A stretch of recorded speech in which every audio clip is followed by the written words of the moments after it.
Hi mga ka-Disney Princess! Tara, samahan nyo kami sa aming pupuntahan mga ka-Disney Princess. Alam nyo ba na may balon dito? Hindi ko pa siya nakikita pero tara, let's go. Puntahan na natin yan. Dahil Disney Princess tayo guys, siya ang lahat ng magbubuhat. Ito na nga mga Disney Princess, nandito na tayo. Ito yung ilog nila. Malinis ang tubig. And then ito yung naman balon nila. Diyan tayo kukuha ng tubig. Yan. Malinis po yan. Diyan pa naliligo yung ibang kasamahan po niya. Dito tayo maglalaba at maliligo.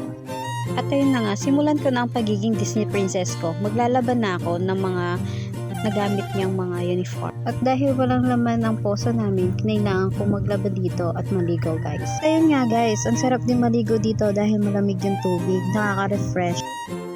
Masarap talaga mamuhay sa mga bundok guys. Bukod sa magandang mga tanawin ang makikita mo, marami ka pang may experience dito guys. Ito sa bundok kasi guys, walang arte-arte. Hindi pwede yung arte-arte. Kaya mga Disney Princess, sa susunod na gala namin, samahan niyo ulit kami at marami pa kami lugar dito sa Sorsogon na ipapakita sa inyo. Yun lang, salamat!